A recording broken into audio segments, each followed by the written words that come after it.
What is up? Welcome to this week's episode of Lambgoat's Vanflip podcast. This week we are sitting with Alex V. You may remember him from his previous band EX-ATREYU, but now he fronts the Dead Icarus project, or not, that's not the name. The project's name is Dead Icarus. I don't know why I said it like that, but the project, Dead Icarus. That's what it should say. Welcome to the show, Al. How you doing? Hey man, thanks so much for having me on. I think you might be on for something there with that name. The Dead Icarus project, I think that's kind of cool too. Yeah, but yeah, that's my new jam, Dead Icarus. Nice. Well, congratulations on that. I know it's been kind of like a tumultuous last couple years, so we'll kind of dive into some of that. But let's talk about the new project. You started up a handful of years ago, and it kind of sounds like, and no shade thrown to anybody, but it kind of sounds like it's probably what your original project was not supposed to sound like, but should have sounded like in the later years of the discography. It seems like a little heavier version of, metalcore that you guys were doing back then. Yeah, I think that there's definitely a feel for that. These songs that we've been releasing as Dead Icarus are about 2 years old at this point. It just took forever to actually get them out. I run hot and cold with the different things that I'm doing in life, from like painting or going away for months to guitar school.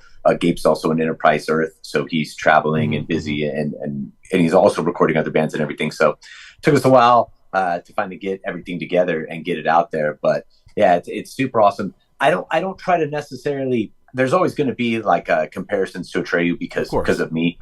You know what I mean? Good or bad, I'm fine with all that. But I think that now, especially we're working on a full-length album now, and we're getting new songs. I think the music really stands alone. No subtle shade thrown on anyone. Mm-hmm. Gabe is a much different guitar player with much different abilities. We'll just use the word different than Dan and Travis. Totally different, different style, right? Mm-hmm. And Brandon Zaki as a drummer is probably one of the gnarliest, if not the gnarliest drummers I've ever worked with in any capacity or been around or seen. So I'm very lucky to be with these two guys, and I was lucky to be with the dudes in EX-ATREYU, for so long as well. But this, I feel like it stands alone. There's always going to be those ties and the comparisons. These first songs too, like we were still forming the idea of what Dead Icarus's sound is going to be. Because there's no rules yet. And even then, like since those, I've already learned things that I want to lay into more and things I want to veer away from. So, man, so it's exciting shit, Yeah. Exciting time. How did you and Gabe kind of like link up originally? Is that something that you just kind of like knew each other from like, touring in the past or running into each other at shows or, being in the quote unquote industry?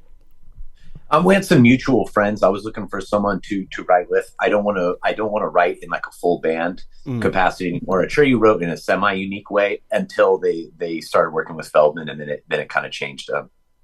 But to where like everybody would kind of contribute something, and that's cool. I've done that for 20 years, and now I want to have my say completely. Because at the beginning of EX-ATREYU, maybe for the first 1 to 2 into Death Grip, I had a lot of creative control. And then as things kind of shifted and everyone became more confident and willing to throw stuff in, that's kind of the direction things went. You know what I mean? And then I would veer to say maybe other people kind of gained like their sway and influence over the band. You know what I mean? So it kind of ebbs and flows. But in this, it's just like me and Gabe, essentially. So we had some mutual friends in Mike Milford and Scott Lee. Scott Lee manages Enterprise Earth, if I'm not mistaken, or nothing's changed. So they kind of hooked me up with them. So when Gabe and I started talking, I kind of gave him some rough ideas. I wanted to sound like kind of the metalcore that I grew up with, I guess, without being just like that, but with like, I've always loved Pantera, and that's kind of the first metal band that I got into was Pantera and Sepultura. I wanted that sound. I wanted kind of that vibe that Pantera has. I don't know if it's a sound. I don't know if you can sound like Pantera. Right. You know what I mean? But yeah. The kind of who gives a fuck and this is fun, but it's nasty at the same time, and that's kind of been a primary goal for Gabe and I, is to write songs that are going to be fun to play. They can be emotionally heavy or not, you know what I mean? But the music itself, we want it to be, pretty charged and pretty upbeat. And man, Gabe writes some riffs. Yeah. I'm lucky to be working with him. Yeah, those aren't bad bands to want to at least try to, copy, not copy, but emulate. So, Yeah, Sepultura and Pantera are definitely, like you said, they may not have you may not be able to copy the sound, but there's a groove or a vibe to it that definitely can be hopefully harnessed by those who are willing for to sure. try. Or like as a vocalist, if you go listen to like even performances, like I think Mm-hmm. Phil on Reinventing the Steel overall, it sounds awesome. Like it's a really cool, like he sounds fucking mad and Yeah. angry, and it's believable, and I think that's awesome.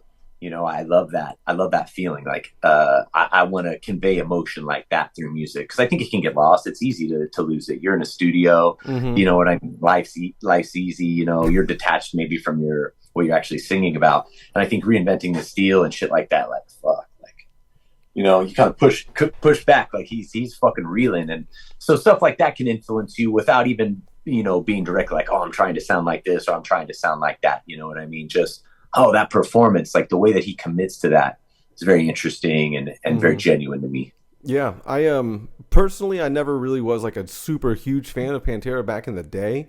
Because like I guess what it came down to is I may have like entered the heavier music world and they were already like a somewhat established band. So like in my head they were like my dad's band, or like you have like Led Yeah. Zeppelin and everybody else, and what your dad's listening to, and they were already like a not old by that point, but they were already an established band.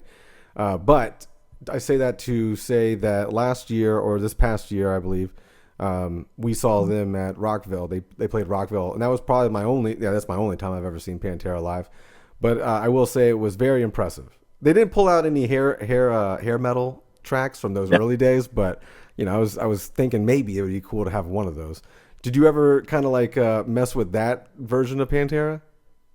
I've heard it. I think those songs are like enjoyable, but I wouldn't, respectfully, I wouldn't go choose to listen to those. And I don't think that obviously that they would go choose to listen to those, because I don't think they're really trying to relive any of No, that, no, and no. it's early in their career, that's got to be so long ago for them. And I can relate, you know what I mean? I Oh know what yeah, that feels like. So yeah.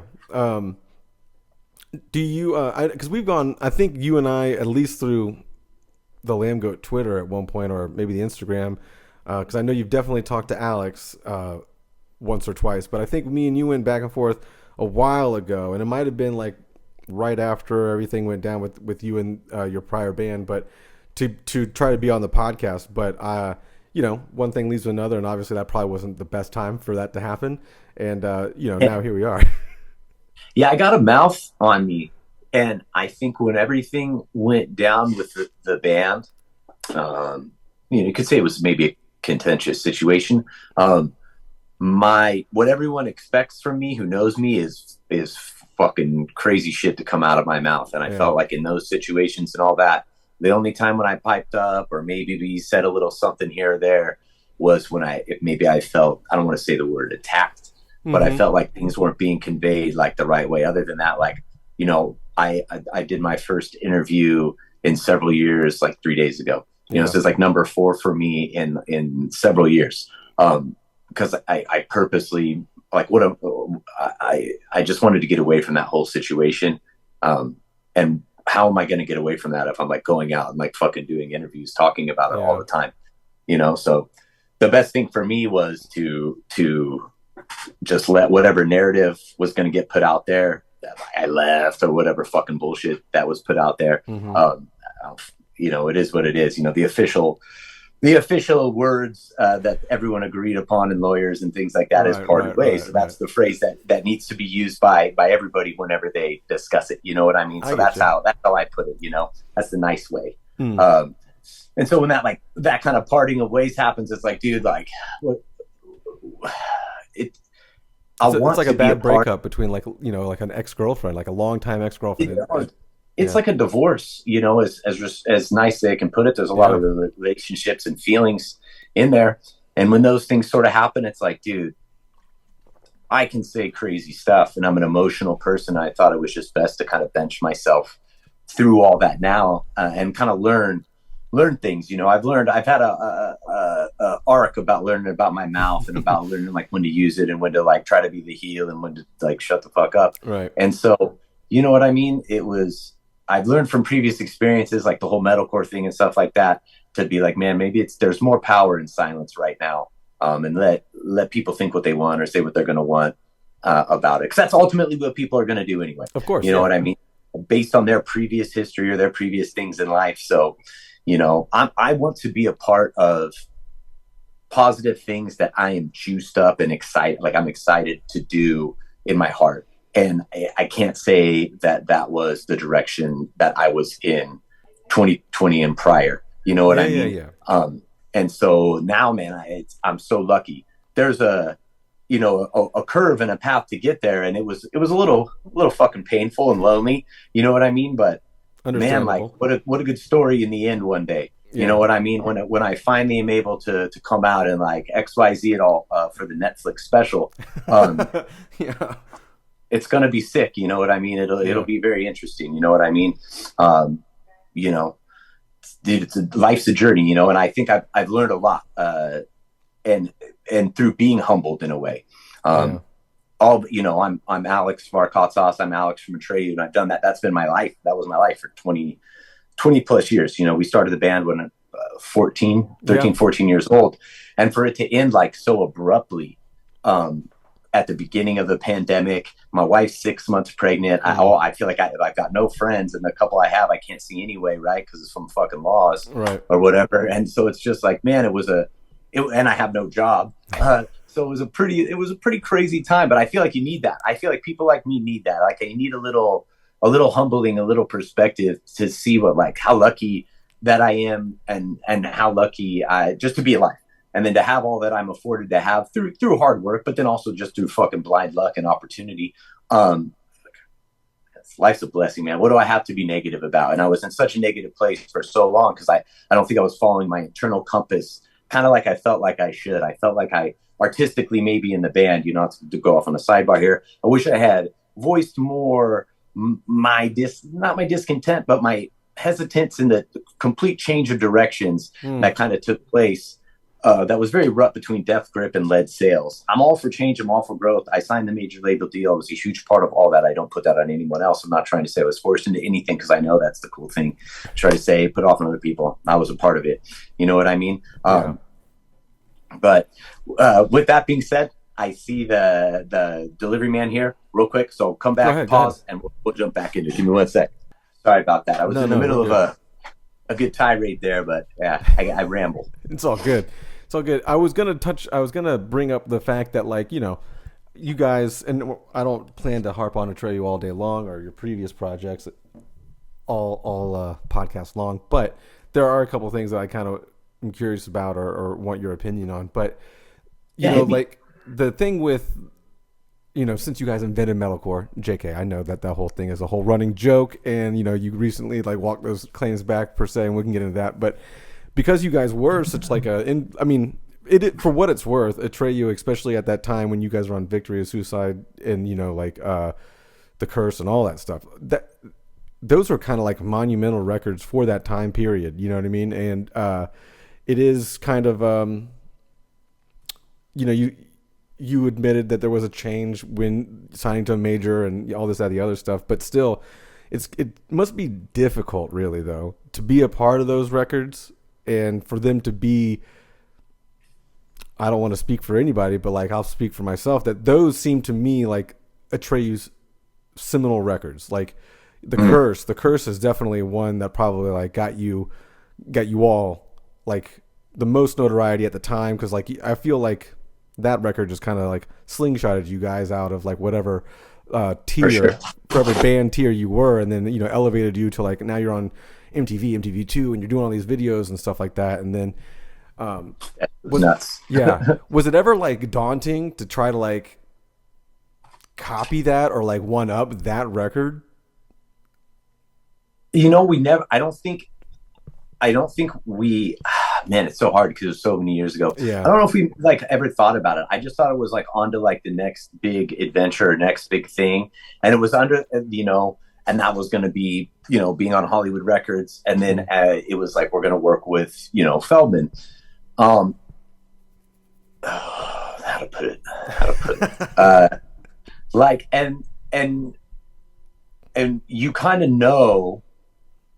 Well, at that time, maybe we didn't know, because I don't think John's reputation was as known by people in the industry, or what you're kind of dealing with, or that you're gonna lose control to a degree. I don't think I'm saying anything disrespectful, but you're bringing in another person, so obviously you're gonna have another person's input. But that other voice person, for sure, is a very, very strong, opinionated voice about a certain thing. And honestly, I don't enjoy what he does with scream vocals.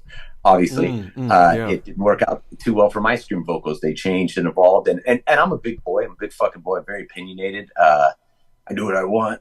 And I should have been a little bit more of a badass then, instead of playing badass and being tough in interviews and talking shit and doing all this stuff. I should have been more true to the music then. But man, it's a crazy thing, because you've worked at this time since you were a kid, and like the dangle's right there in front of you. You just got to reach out, bend just a little to get there. And like, once the bending stops, or once you, like, I like to say, once you get on the train, you don't get off the train. Yeah. There's no getting off the train. And I think we just went maybe a little too far. Maybe theoretically, hindsight's 2020. Actually, don't just to come off like, I would say I would go back and change it, because everything that happens leads to a point, right? But maybe the point that Lead Sales came out should have maybe been a few more records down the line. I think we could have worked into that point instead of so abruptly going there, because there was like an evolution. Brandon became more involved and interested in the band in general, starting towards right when we started to record The Curse. He kind of like really kind of came online more. Before he was just like the younger brother in the band, our younger brother, kind of like, you know what I mean? Yeah. Who plays drums, he's a talented guy, whatever. But he really he came on more in line with like his what he thought, and that evolved much heavily more onto Death Grip. And then it was like a mix of more of all of us. And I thought that was a transition, definitely, from The Curse, right? But then the transition from The Curse to Lead Sales is maybe like too drastic, I could see that. Yeah, I could see that. I think we could have metered that more. But I understand. So I'm fighting the most wicked migraine. I don't know what's going on. It's like I drank 16 beers last night and I didn't. I understand what it's like to feel betrayed by a band. And I think that's kind of what happened. I think like we had that change, and a lot of those fans who devoted like a lot of time and love to us for Suicide Notes and The Curse, or just came on for The Curse, but The Curse had hit like kind of like fervently, and we just toured nonstop for like 2 years or whatever when it came out. So there was like some people I think had grown attached to the band, and it was our lives, you know what I mean? And then we kind of shared that thing together. This is still before like the internet as much, right? Yeah, like early MySpace days, early internet. I remember. Yeah, for sure. You felt like you were a part of a cult, like a part of something special. You know what I mean? I like Atreyu, or I like Killswitch, or Poison the Well. I like these special bands that nobody knows about yet, and they're so good. You know what I mean? I'm not necessarily saying that about us, because I know it's gonna. No, I can agree. I can agree with you on that, because it definitely was like, and that's why I brought that up earlier, is because I feel like you guys were on that first wave of like, quote unquote, whatever metalcore, because there was definitely a difference between the early 2000s metalcore and like late 90s metalcore, but like that wave made it so much more palatable and like bigger, you know what I mean? No offense to anyone like Dead Guy or Drowning Man or any of those bands, but and that's the thing, is like, this is what sucks. Like, because I Drowning Man, I toured with those dudes back in the day. Simon Brody is like was the nastiest dude to tour with back then as a baby band. Oh my God, we were not ready to like baptism by fire. But anyway, we go back to it real quick. That I handled that so ridiculously, and to frame it like the medical comics, might as well just hit it real hard here, real quick on Lambgoat. Go ahead. I talked about it once. This will be the second time I talk about it, and then we'll be done. But it was dumb. I said it 100%. It's in words and in writing there. I wasn't trying to mean anything else when I said it. I was disgenuine when I said it. I don't and did not believe that. But dude, Atreyu's, and this is like another thing I saw where some other news outlet tried to say it was a publicity stunt. It wasn't that thought out, because if it was that thought out, like management probably would have been like, nah, maybe don't say that. but we're doing interview. I'm doing this interview, and the dude keeps calling, and I think it's lame because I don't think highly of myself. I'm very hard on myself. I'm very critical of myself. Keeps calling us like the kings of metalcore. The dude who was doing that, like, you guys are the kings of metalcore. It's so fucking lame. My son's in the car with me, and we're driving around. He can hear all this, and it just seems funny to me. And I was all post workout, so I'm all pumped up, you know. Yeah. Picked up my kid from daycare, whatever, and I'm like, yeah, well, you could just say we invented it. We predate these bands. In my mind, I'm like, fuck, like, where did that come from? And I'm like, well, let that, you should walk that shit back right now. And I was like, no, fucking let that ride. You've done thousands of interviews where you're the nice guy and nobody fucking cares. You gain nothing by being that, unfortunately, in this industry, right? And some dudes can really get away with it, saying whatever the fuck they want, even if it's something that's offensive. Maybe Ronnie Radke, right? This is a good example. And he grows because of that, right? The feel for me is like, I said something fucking stupid like that, and it was me trying to be like the heel, trying to fucking like stir the pot, if you will, to get people talking about my band, because at that point, I'm feeling pretty irrelevant in the band and how the band is. We're nowhere near the Curse level at all. Respectfully, it's not a dig at anybody. You can't be on top. You're never at the apex of any sport or anything. And I look at this like a sport forever. You can't apex forever. But we weren't even close to that. And this is my baby, and it's changed so much. And I only have a piece of the control. I don't want to say it was like lashing out, but it felt like dying fucking thrashes. It was not even a sound idea, but it's like, it wasn't based by like fact. You know, I said something, I mentioned like Killswitch and Poison the Well and the dates of when all their stuff came out. And I think like I only mentioned that to say like there was no internet to where I could hear Poison the Well at that point, or I didn't know about it. Right. We weren't listening to each other. Like, I know for a fact Poison the Well did not listen to Atreyu to sound like Poison the Well. I did not listen to them or Killswitch to sound like Atreyu. Does that make sense? Of course. Yeah. We all listened to the bands that came before us, and the OGs. Like, we all like Pantera, and then we all like some fucking band that sings. So we're gonna mix singing and screaming together. You know what I mean? Yeah. It was a dumb, callous thing.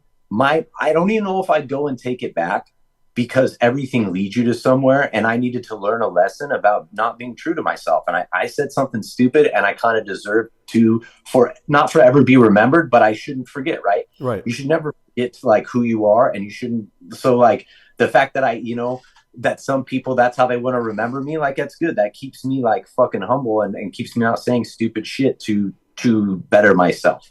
I should say stupid shit when it's genuine. And I can say stupid shit when it's genuine left and right. Does that make sense? Of course. Yeah, and so when I sold myself out. I feel like I got a lot to make up for, you know what I mean? That being said, I won't say who, but maybe somebody in my band messaged me later and said that was great. That was exciting. You know, I got a message from another singer in a well-known band who could equally say that they are, it's not Avenged Sevenfold, by the way, but another band that could say that they have a very strong claim to whatever the metalcore.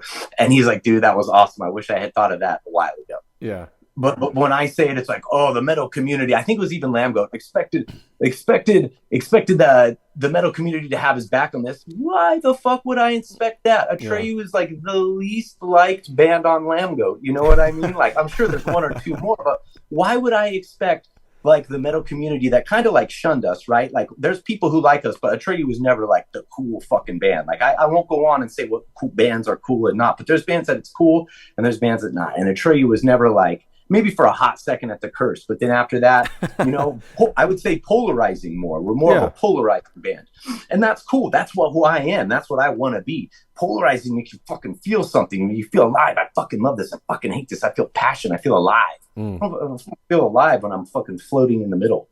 You know what I mean? I want to, and that's what I'm all about. So, and I went off there on my thing, but the metalcore thing was dumb. Here is the closing definitive thing that you can all fucking fight about below. It was Cave-In. Suck my dick. It was Cave-In. Yeah. I always thought it was Cave-In. Cave-In predates like the Hydra Head stuff or the demos before then, predated all. And if we look at what modern metalcore is, which I guess could be its own fucking thing, and I will outline it now. Yeah. And there could be like the old singer from Atreyu says what modern metalcore is and hopes that you'll like his new band, blah, blah, whatever. But dude, they're singing right, they're screaming, there's metal riffs, there's solos, there's breakdowns, but there's also like a little bit of like the not like programming, but atmosphere and Mm. stuff. And Caven was a pioneer of that, the seeds and the little breakaway parts in between songs, and they were doing that well before. And I know because Atreyu was like, we tried to, if you listen, I can't remember what Caven song it was, but there's a old Atreyu riff on like the first EP that the band did, and we tried to jack like the panning dual guitar, like Oh yeah, yeah, yeah, yeah. thing that Caven did on like Juggernaut or one of those songs. That was so progressive and awesome. I love that band. If we're gonna give my 2 cents, I think that did. I think there's some bands that came before it that came close, but maybe they didn't have the singing parts or they didn't have the shredding. So like they Right. couldn't get in solo. They didn't have that. I think Caven ticks a lot of that. For me, they're one of my favorite bands too. You know, it was an exciting time for music. The late '90s Agreed. into the mid 2000s. Agreed. Crazy, super cool. Like, and you know what? But I feel like now is like a renaissance of excitement. I think technology is humans' minds are catching up with the technology that's at our hands, and we're learning how to use that. And I think music's going in all sorts of different crazy directions. I mean, you know, you look at like a Falling Reverse song. Mm-hmm. It's huge right now, right? And it's a mix of so many different styles. Yeah. They raps in it. You know what I mean? Like, you know, years ago it was like E-Town Concrete rap. Yeah. That was it. You know, Candiria too, right? Yeah. So it's like that. I think it's fucking cool. I'm not saying that Falling in Reverse is the be it end all of merging styles together, but like they're in the forefront. They mix all these different things together. And there's all these other bands like Bad Omen, Sleep Token. A lot of these bands that are huge right now are kind of like throwing a finger to being metal or this or that, and they just make cool music. And I think that's where I want to be. You know, this is a metalcore, melodic death metal band, but like, what leaps and what risks can we take in that to make it exciting? You know what I mean? Of course, yeah. I'm all for that ride. And I do want to kind of give you some kind of flowers because again, like like you may not have. You didn't invent metalcore, obviously, but what you guys did was show a lot of people what metalcore was, and those people probably were, and those people were probably never really. You might have been the first of a lot of people's first taste of like heavy music and stuff like that because of you guys' ability to be on these big time like MTV2 shows and MTV and music videos and be on like the tours. I mean, like you guys were doing, bigger heavy rock like festival tours back in the early 2000s before, it became like a thing in America that you would have like Rockville or something like that. Like, you were, correct me if I'm wrong, you were like on Sounds the Underground, and I believe like was there an Ozfest or two? Yeah, was there an Ozfest in there mixed in there some too? Dude, I think we did Ozfest twice. We did 2 Warped tours, maybe a Sounds of the Underground, but we definitely did Taste of Chaos. I think I might have been thinking Taste of Chaos. Yeah, 1 or 2 Taste of Chaoses. Can't get that taste out of my mouth. Those were fun. It was like us and Avenged Sevenfold, or there was like Deftones and Thrice. I can't what a fucking lineup. And then like when we did the Linkin Park tour, the Project Revolution tour, we got to meet all of those guys. Chester before his passing, that was super, super cool and humbling. You walk into a room and you're me, and it's like, oh, there's Busta Rhymes. Like, oh, that's a trip. Oh, there's Linkin Park. Okay. Yeah. There's fucking Chris Cornell. This is nuts. You know what I mean? That was a crazy day at the office. You know what I mean? I'll ramble since that's what it's all about. I'll give you a quick Chris Cornell story. I like to tell stories. So I was at this famed vocal coach guy, this guy Ron Anderson, and Ron's worked with like Matt from Avenged and like Mary J. Blige. I think Ron is unfortunately deceased, but Ron was a dude. Ron is a player, right? So I'm at Ron's house, and like I'm feeble. We're in there, and we're going like making some dumb sounds, because it's all about dumb sounds. Vocal warm ups. The more efficient they are, the dumber you have to sound. And there's a knock at the door, and I'm who could it be? Door opens. He's like, I hear this voice. I'm like, damn, that voice sounds familiar. I kind of look around the corner, and it's Chris Cornell, and he's there like 30 minutes early for his vocal lesson. So Ron's like, oh, just sit over here, hang out in the other room and wait. And I'm like, no, Chris, go wait in your fucking car. Don't wait in the other room. Yeah, I can see that. You can tell now I'm like pulling my hair out, just still thinking about it. And Chris Cornell sat in the other room and was listening to me just make weird sheep noises and crap for 30 more minutes. And I just drove home in silence. I just drove home. It was like a 45 hour long drive, and I just sat there like, that was so weird. Yeah. Was it Cornell? Like, and then I was like, he doesn't know who I am. We're fine.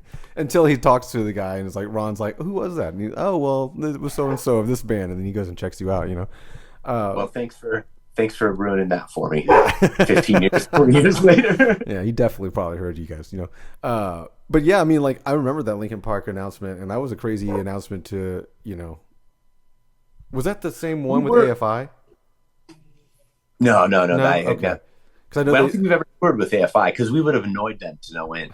We would have got kicked off the tour. I'd be like, dude, like, remember when you like did your hair like that in fucking 1999? Oh my god, we drove 15 hours once to watch you guys play in Detroit. Like, we would have fanboyed out too hard. Yeah, AFI would have got us removed from the tour. Yeah, no access to these guys. They have to stay on their own. Yeah. They have to stay in the back.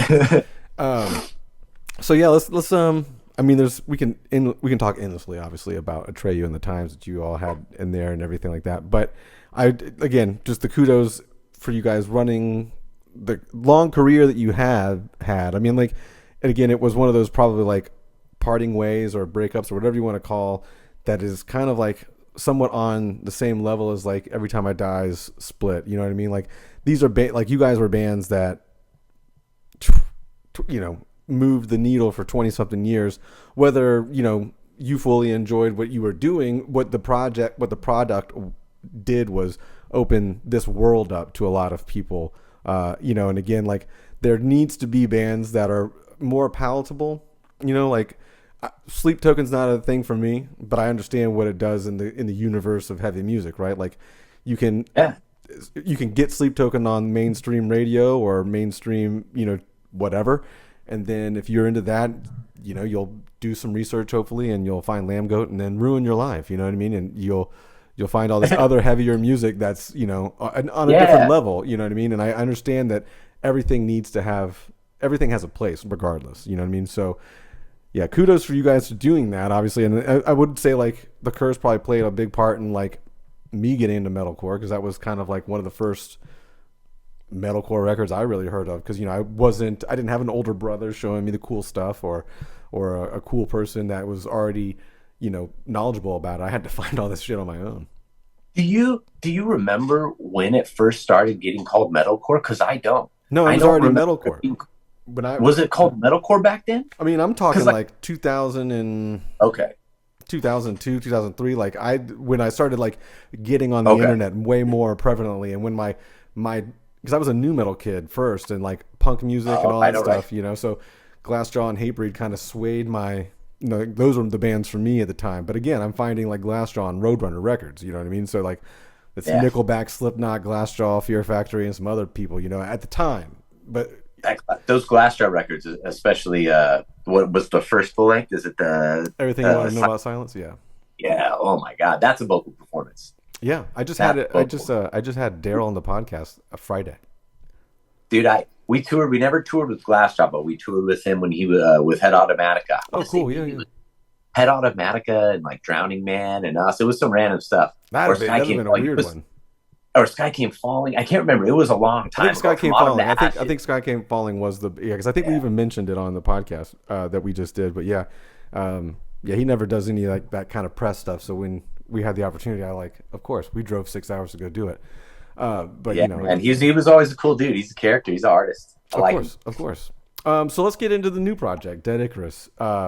What deal? I kind of have an idea where the name came from, and this could be you could maybe clarify or agree with what I'm about to say. But Icarus to me is like the guy who flew too close to the sun in the Greek mythology and whatnot.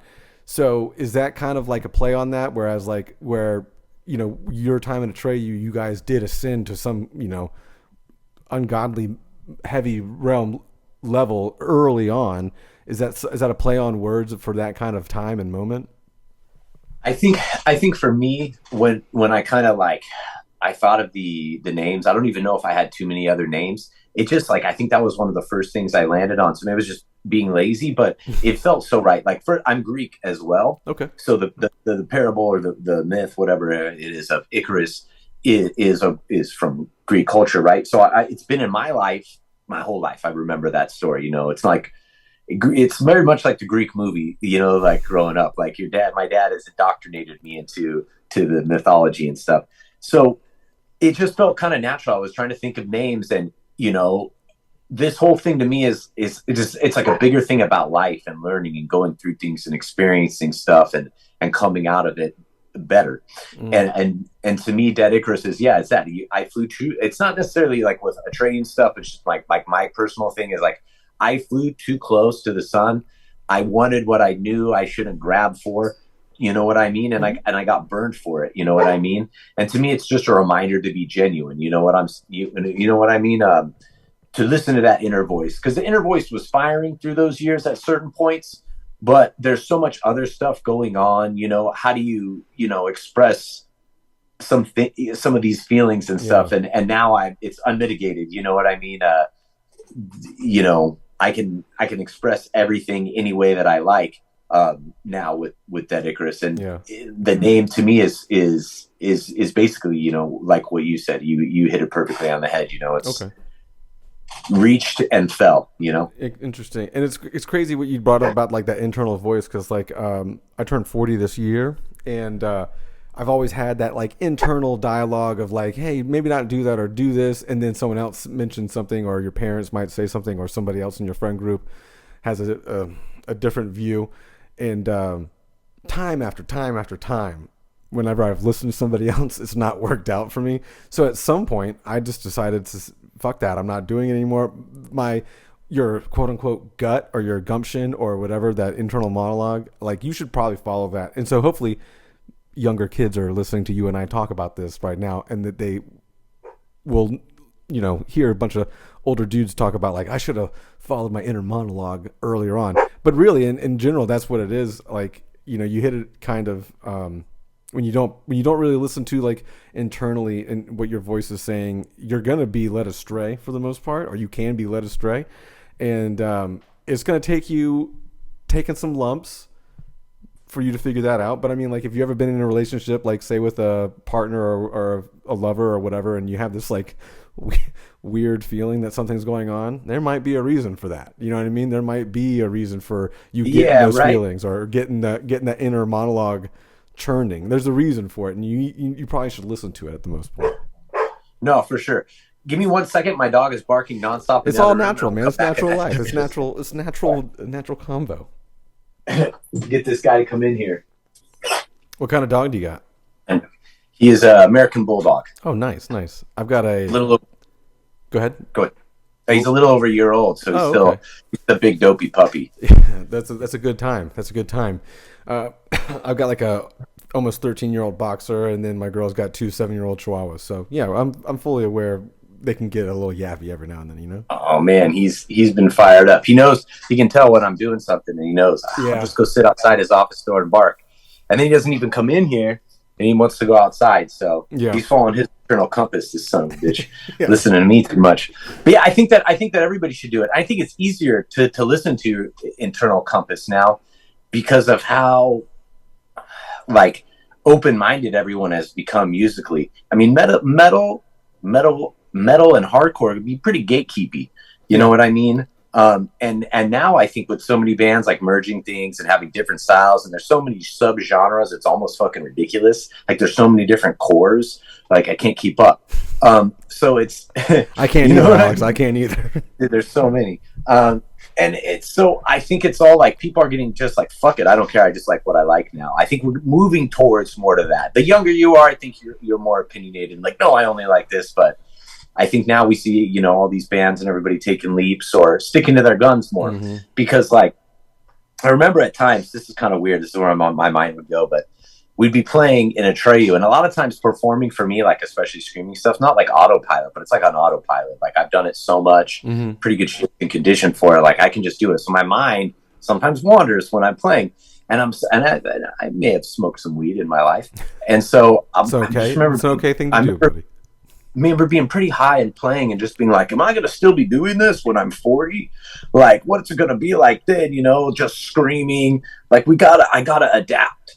I need to adapt and da da da. Now, like, I'm 40 and I'm like practicing screaming. I'm like, how can I get like more brutal sounding, or how can I get like a weird tone or texture to this or that? So it's kind of funny how things come full circle. I think singing and screaming has become a lot more legitimized. Yep.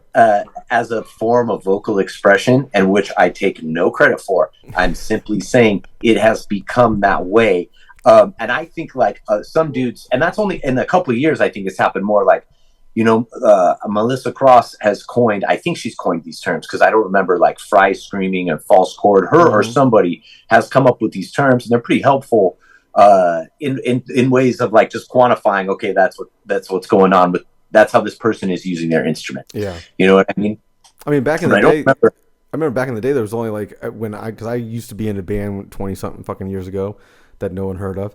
But, I remember when I would do vocals, I was like, that's just what my voice sounds like. And then now, you know what I mean? Yeah. There's so many different techniques and this and the other that I was like, oh, I had like a shitty vocal, Yeah, I just try not to blow it out. Like, that was all. I was like, after we had been banned just for a little bit, I remember this is when we were very, very young, like 19s or 18s, around there.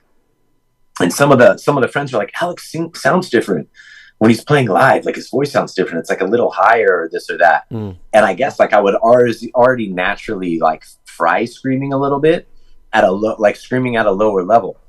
Because you can't like legitimately, anybody knows anything, you can't really sit there and be like you're yelling mad for a set, like your voice is gone. So I remember I love this band. One of my favorite hardcore bands is a band, Indecision. And Indecision had like early, like on Most Precious Blood or one of their early albums, they had like crank calls at the end, and it was a crank call, and there was like because of like whatever those guys, not the Beastie Boys, fuck them, oh damn it, the guys Jerky Boys. Yes. The Jerky Boys. Hilarious. So they set up like some sort of ad, and they would Jerky Boys people, right? And it was like an ad for a New York hardcore singer. So they get the guy to call in, and he's like, yeah, go ahead and audition for me. And the dude's like, what? He's like, yeah, like, I don't know who's on the phone from Indecision, but he's like, come on, like, give me like your best, like, what's up, yeah. And he's doing it at the low voice level. And I just remember then, kind of the light bulb going in my head. I was like, oh, his voice sounds like a scream, but he's not going like full.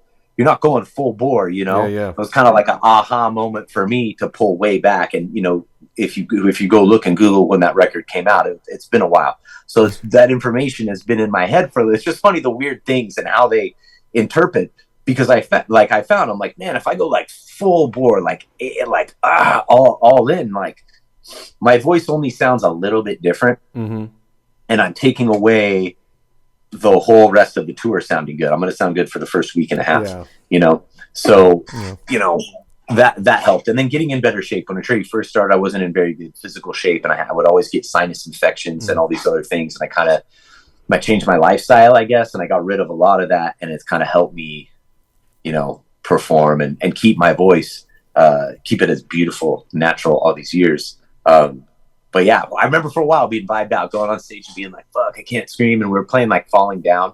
And I was like, fuck, is this my future? Because that's not my favorite song, to be honest. If I had to say like what wasn't my favorite song in Atreyu, it would have been Falling Down. For favorites, it's easy. Anything on the Curse or Death Grip, I fucking love. Yeah. And Suicide Notes.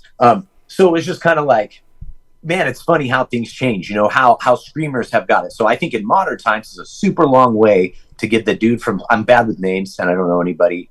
The dude from Slaughter to Prevail and the Lorna Shore, give those guys props for kind of like making people take a style of vocal that most people be like, well, what is this? Like, look, mainstream would very, very much look down upon, and they're doing very, very well for themselves with it.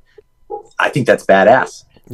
I think that's cool. And it's weird, to kind of like piggyback off what you were saying earlier, like back in the early 2000s, there was no one that, as a vocalist, like you or I could be like, I'm going to Google how to sound like this. It was basically like you said, you heard someone on a fucking, Crank Yankers type fucking phone call at the end of an album to where it clicked in your head, go, oh, maybe he's not going full bore. Like, there was nowhere to look up. There was no fucking person that you could, like, hey, friend. Well, maybe, like, another vocalist, maybe. But even then, like, in my head, I was like, that's just what that guy's voice... secrets. Yeah, that's what that guy's voice sounds like, though. You know what I mean? My voice doesn't just sound like that. But in reality now, you have, like, the extreme metal vocalist guy, David. He has all these, like, videos, and there's multiple people that do this, but he's just the one in my head right now.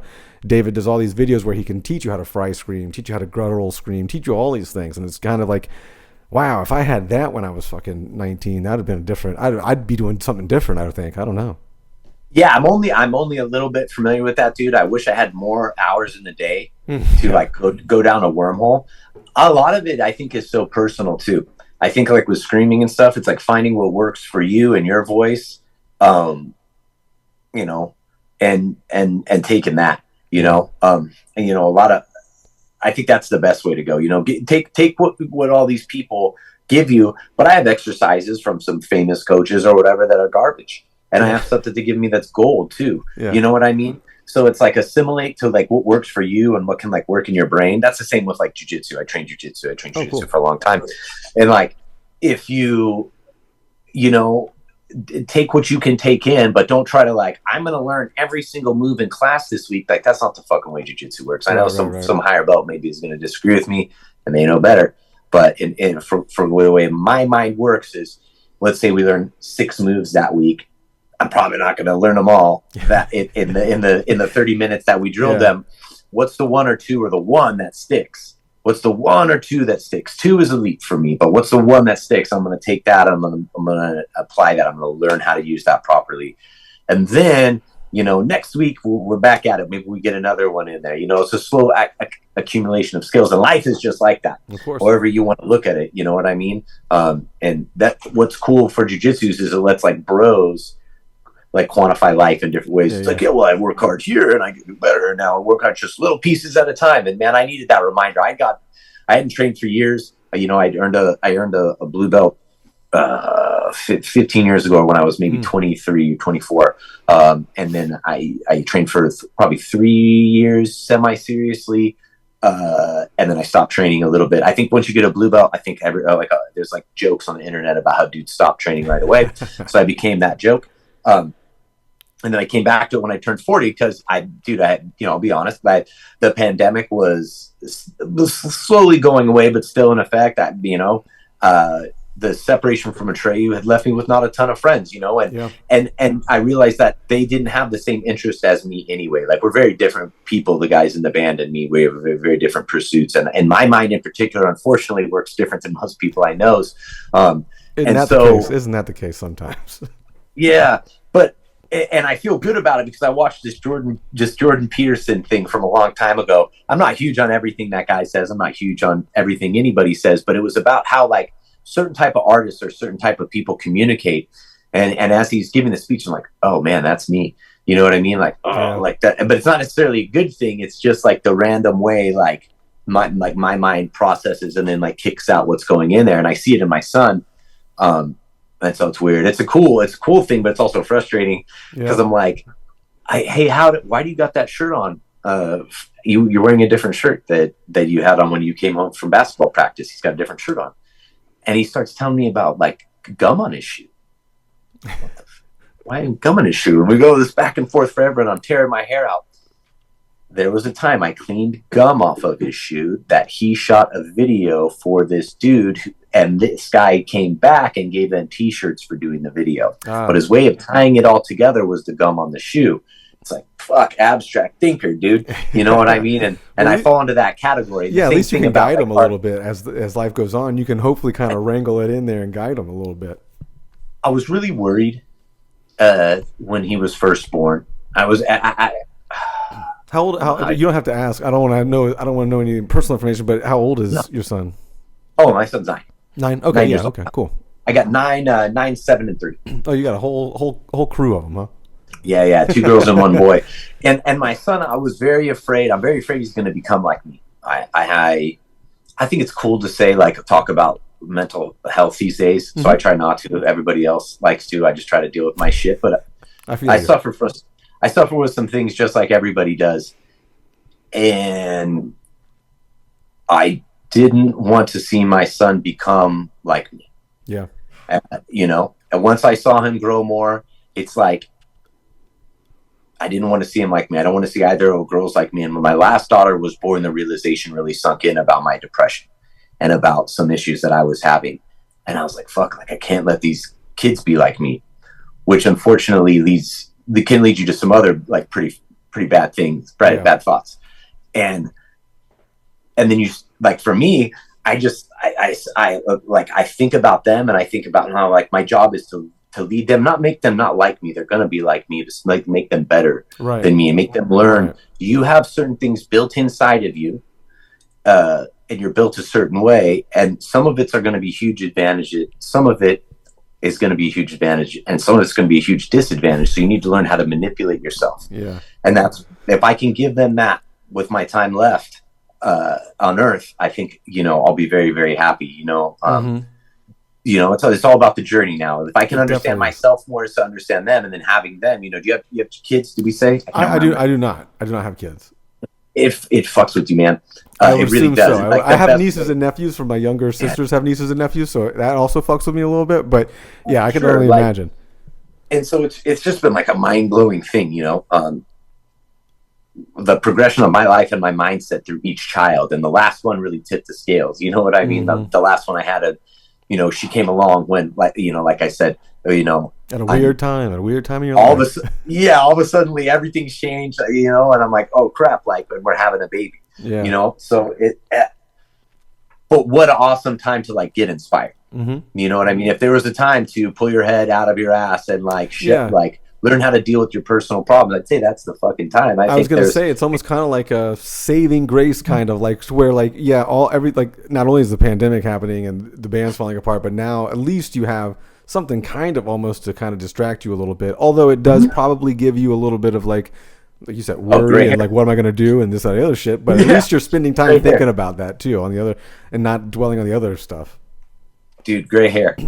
You know, it gave me some gray hair, but life is great. I don't know, you know, I'm not a big religious man, or you know, I don't know if it's God or a higher power or whatever, but it takes care of me, and things keep going in the right way. Like, and I think it's because truly inside I try not to be a son of a bitch. I might say some dumb stuff sometimes, but like, you're only human, dude. And that's part of like the learning process, part of everything. It's helped my compassion, like with other people, where before I might be like, fuck this dude, or oh, that's stupid. I might instantly be judgmental about something. Having my children and having my personal like journey, man, like I want to be a part of like rad and good productive things in my world. You know what I mean? And teaching the kids and trying to raise them in a way that, like, if I was gone tomorrow, did I give them the right foundation to go forward? That's so important to me. You know what I mean? And I wish more parents cared.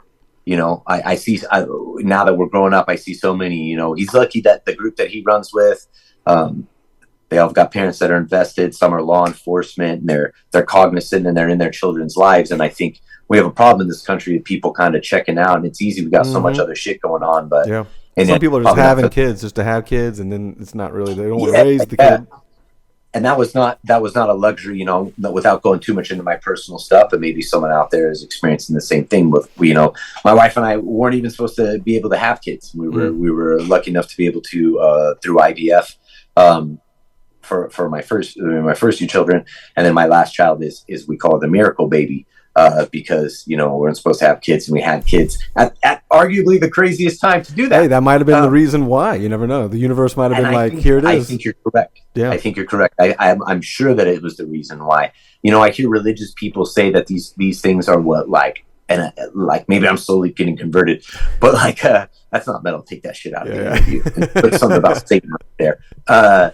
They say like whatever, it's like the obstacles in life or whatever, like God's things to test you. Well, God will remove whatever. It's the universe's way of testing me. Like, how am I going to respond to this stuff? How can I rise above? How can I make the best out of it? I didn't always embrace that mindset. And so it's kind of like, dude, life's a learning experience. You know what I mean? And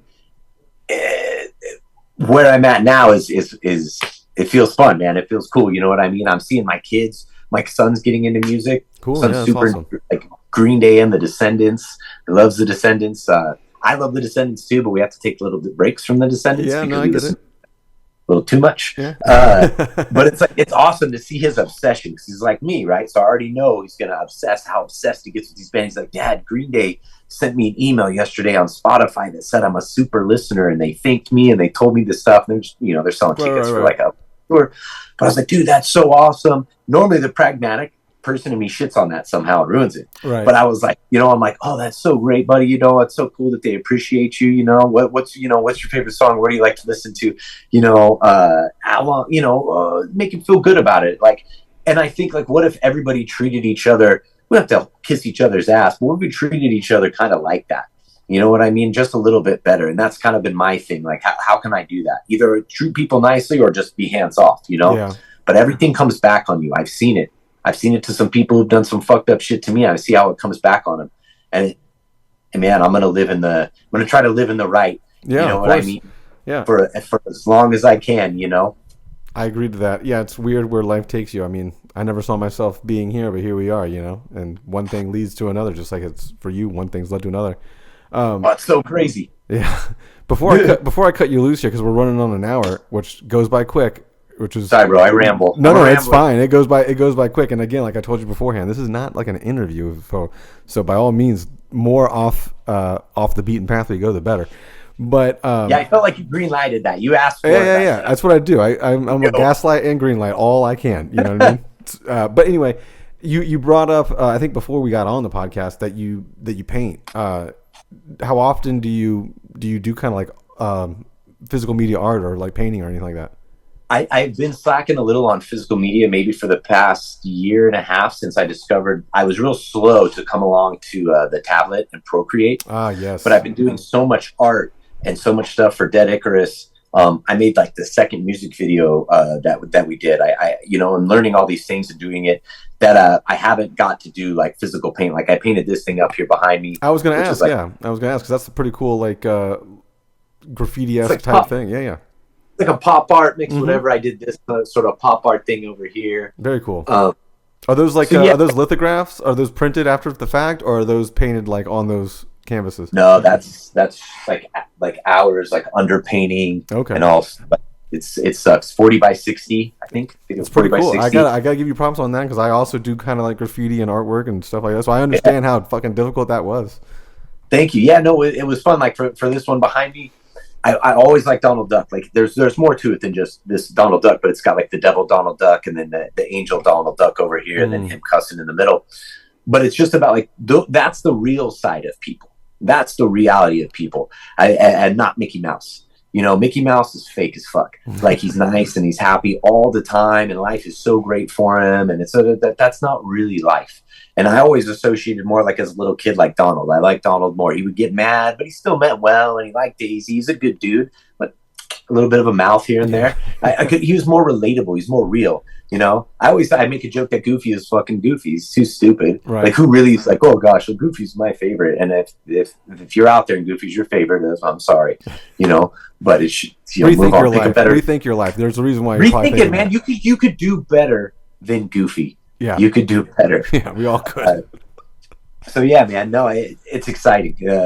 The physical stuff, but I should do it more. I just haven't had a chance. And then it's hard too because I'm like, oh man, it'd be cool to paint an album cover or something, but you have to do it small. If I do it huge, it doesn't make sense. It doesn't translate the same way. Some of the fun stuff of this is how big it is. Yes, I agree. Or the pop art demon one over here. It's dude, that thing is huge. And so it's kind of interesting to see up in person. And then I had a series I did that was a bunch of, it was like tattoo flash that I had just the outline of.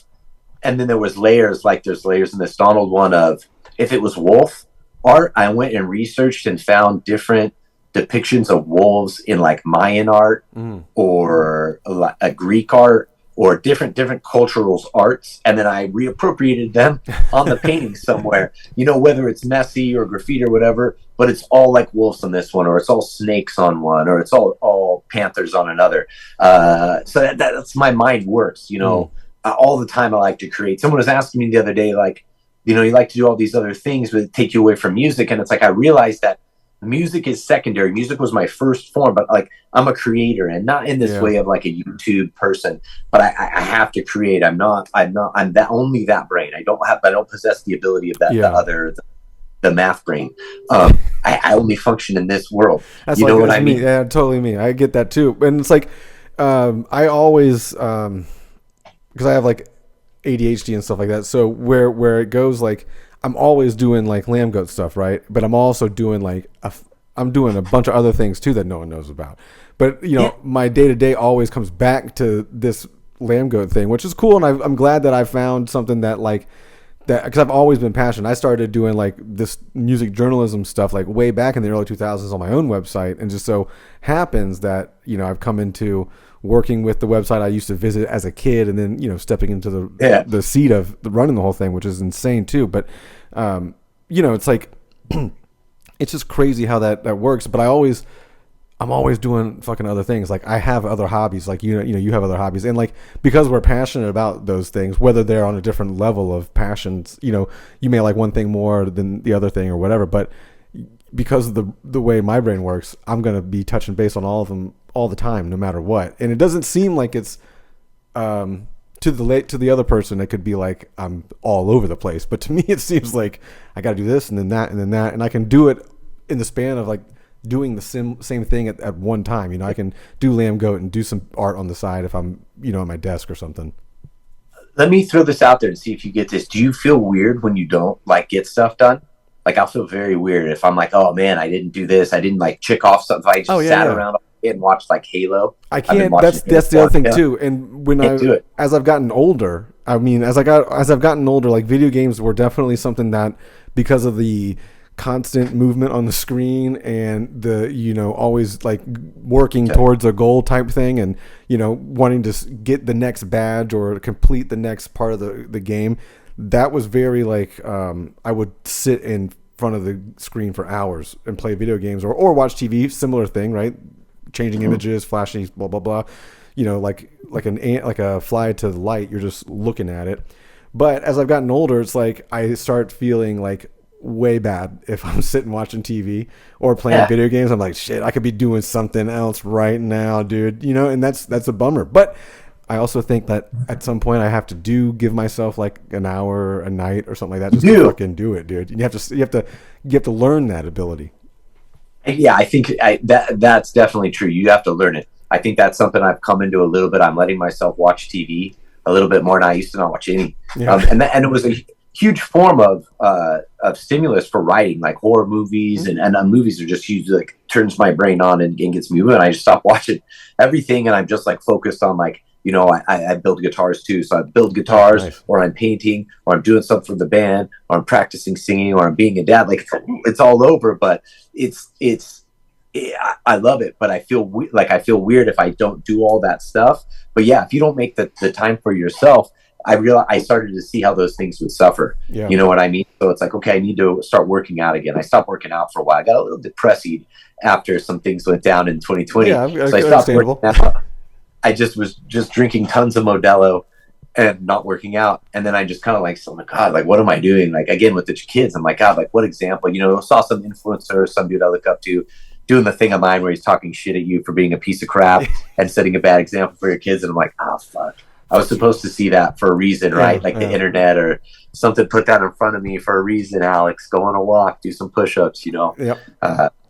Be in control, be the master of your own destiny, or be at the hand of someone else. I'd rather be the master. Yeah, I added a new fucking thing to my life during the pandemic too, which was running. And then I went down like a rabbit hole on YouTube of like, I think it might have started because at some point I was like listening to like the Rogan podcast, and he had a guest. Her name is Courtney DeWalter, and she had just finished like the Moab 240, I think it is, and that's a 240 mile like ultra marathon where you run for like a week straight, right? Like, you may like pass out on the trail for like an hour at a time and wake up and get fucking moving again. You know what I mean?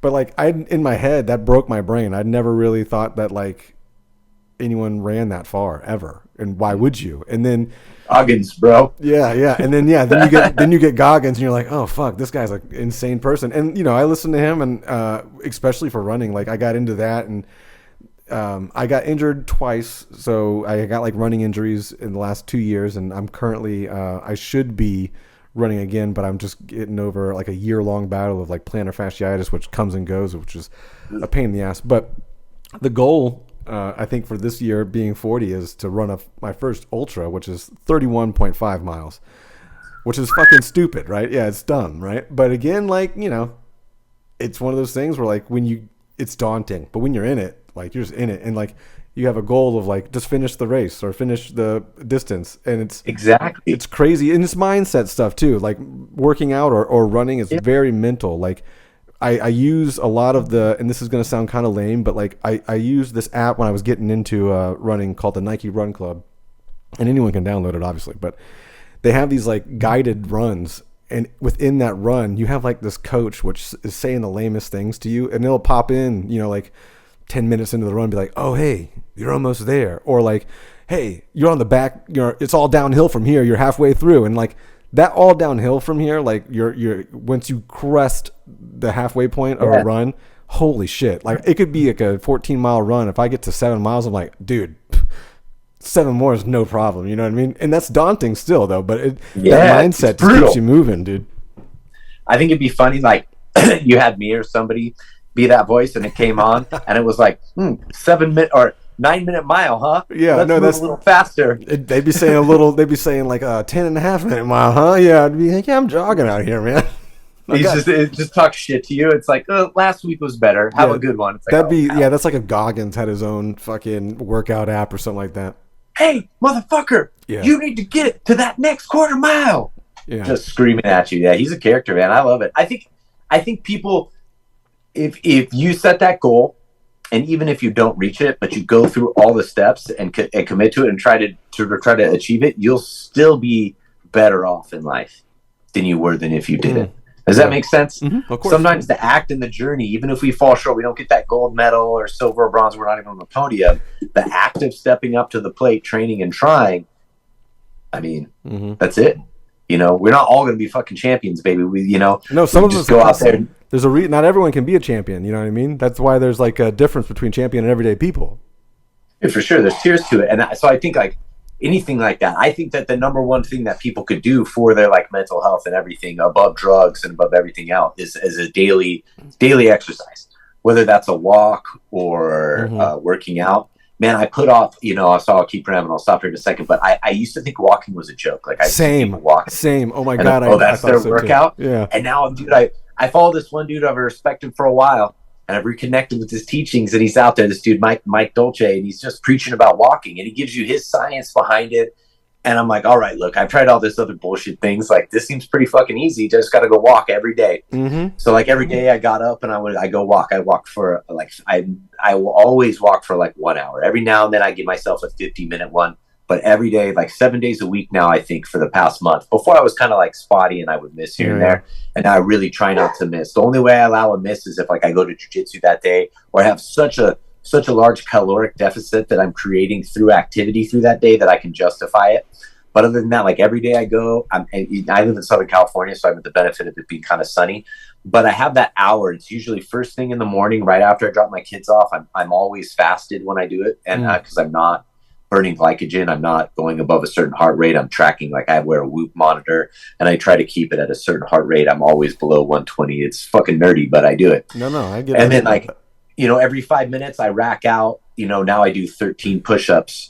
And I do it every 5 minutes. So at the end, I have 13 rounds of 13 push-ups, or I do pull-ups now. My neighbors think I'm crazy because I just go back and forth. I do 13 laps on my street of just walking back and forth, and then do pull-ups in my garage. But at the end of it, I'm at more static pull-ups than I've ever done in my life. How many can you do? How many can you do?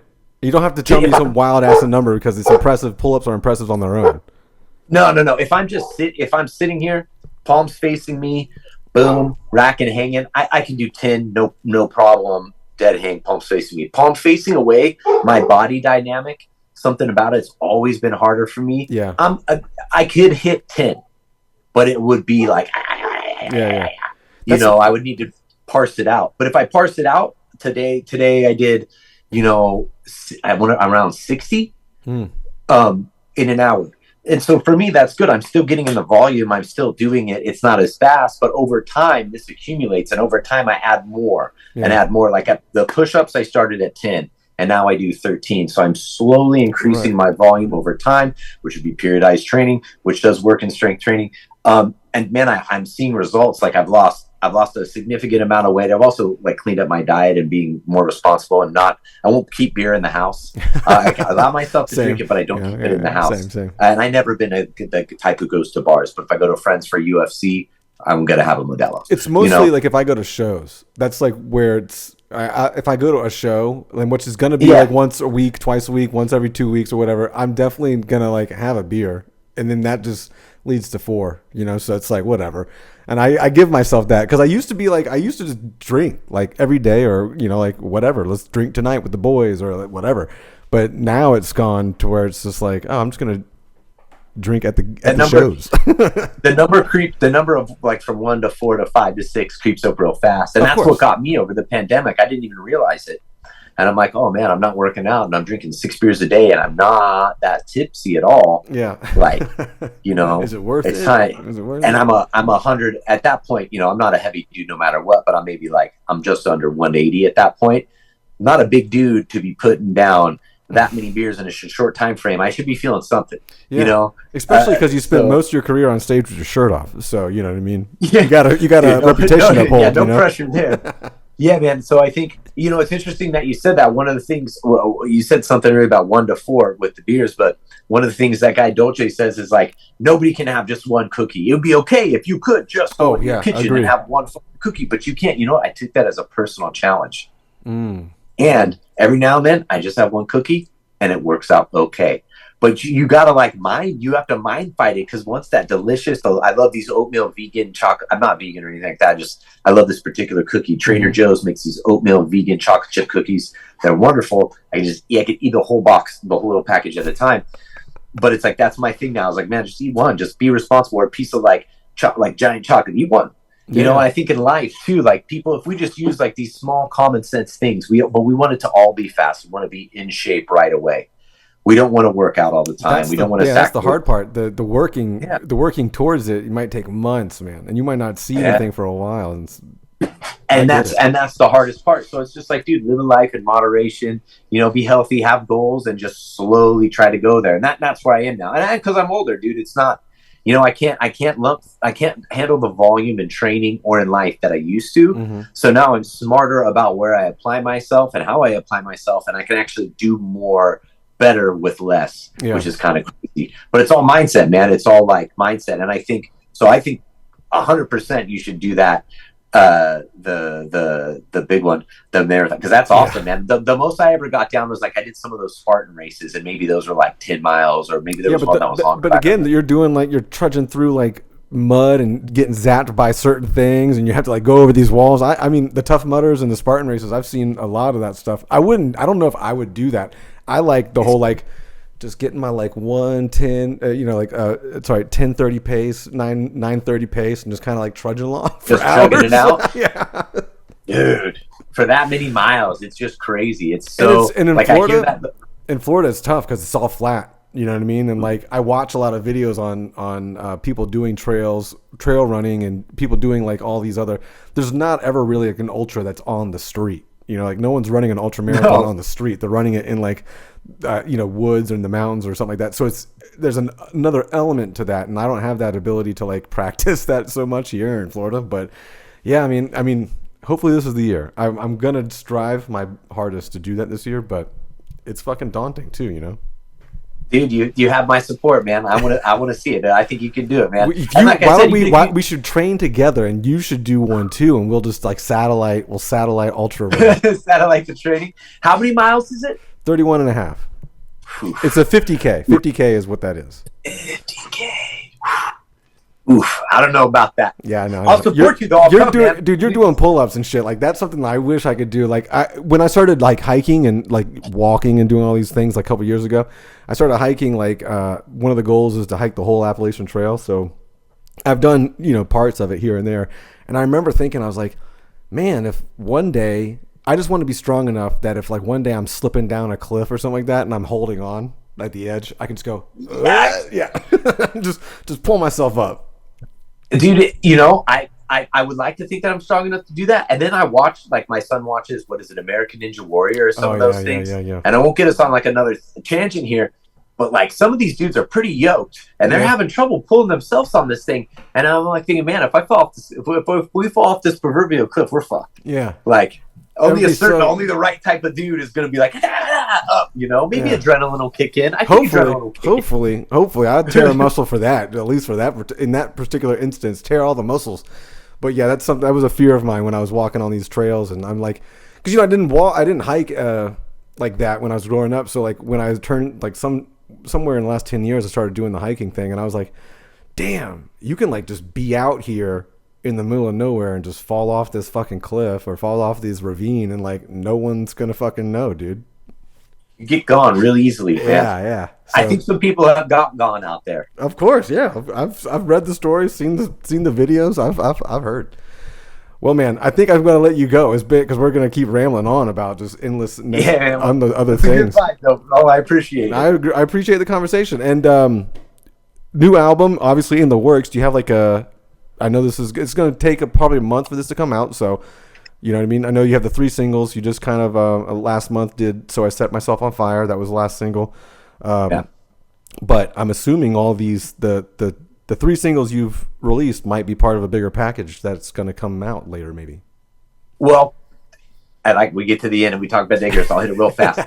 So we have 4 songs. We have another one last single that's coming out. It's called Ad Infernum. It comes out December 1st. So by the time this comes out, Ad Infernum is going to be out. So Ad Infernum is the final single. It's my favorite song. It's Gabe's favorite song. It's Brandon's favorite song. It's kind of the more of the direction I see Dead Icarus going. Like just in these 4 songs, I've kind of learned what I like and what I don't like and where we want to steer more and where we want to steer less. So it's the most challenging song I've ever been a part of vocally. And that's not just the singing parts, like the screaming in it was challenging for me too. Like it's just a rad song. And it's the way that it came out, we're really excited to share. We got a video for that. None of these songs are attached to any album. Okay. These are just songs that we're releasing into the world. We've already started on the full length. We started last week, Gabe writing, and we're bouncing songs back and forth. Gabe and I will be together in mid-December to record my vocals for it. Brandon will slap some amazing, mind-blowing drums on there. And so hopefully we're going to be wrapped in January. The album will hopefully come out in summer. So we're going to have a new album, okay, awesome. A full-length album with 10 brand new songs. None of these songs in summer, and it should be full bore touring, partying, sleeping on people's floors, whatever, man. It's gonna be exciting. I can't wait to get out there. Just like the old days, yeah. It's Gabe, just like old times, and I'm old. Yeah, even better. Is Gabe the one that drives around in the studio van on Enterprise? So yes, Gabe did that for a long time, but he's put down roots in Del Norte, Colorado. Technically, I would have gone out there to record this with him, but the studio isn't finished that he's building on the property that he lives at. So once they get all that dialed, because he records and produces bands, he'll have his home base there for that. And in the future, like I'll go there to record. But these vocals were all recorded here, like in my house now. With, awesome. Stuff here, which is kind of nice. Yeah, don't got to go anywhere. Yeah, super awesome. I feel like a certain producer I worked with. You just have people at your house and it's just insulated. You can just walk off, have a couple seconds to yourself and come back. So yeah, we'll have the new album out in summer, man. So it's exciting times, man. I just want people to check it out. Check it out, hate it, check it out, like it, check it out, feel indifferent. I don't want indifference. Actually, I'll take it either loving or hating it, but no indifference. No indifference. Love or hate it. Yeah, love or hate it. So I wouldn't have it any other way. So, thank you so much for the time and giving me the opportunity to talk about all this stuff and ramble. And last thing, is there somewhere where you can see your art? Because I would be interested in seeing more of it, since obviously I'm staring at the thing forever. A lot of it's on my Instagram. Okay. I think I've been a shy artist and deleted even some of it because I'm like, I don't want to see this shit. But yeah, I should paint more and do like a show one day. I have all these things when things slow down, I'm gonna go back to painting. When things slow down, I got some guitars I still have to finish, like 3 awesome builds. It's You know not what I slowing mean? down, So, Alex. It's only going to get more hectic, especially as you keep I gearing up for know. Dead Icarus stuff. It's only going to get more and more hectic. I think the goal is once like Dead Icarus is like all I'm focusing on. Maybe it'll be easy sometimes to like take a chunk of time out from that and like paint. But for now, it's like if anything happens with that, my mind is so rampant to like, okay, like what's taking care of whatever it is, or thinking about it, or writing, or doing something. I'm so involved in that, it's hard for me almost to like put my energy other places, which I guess is good. Like you want that in your artist, right? Like, or your musician, you want them to be all in, Yeah. and it's the first time I felt all in so long. Well, congratulations on that, man, and congratulations on Dead Icarus and all the success that hopefully will come with that, man. I appreciate you taking that an hour and a half out of your day to come chat with me. Hey man, thank you so much, man. I hope it comes out good. No, it will. It will. Thanks, man. Thanks, man. Have a good one.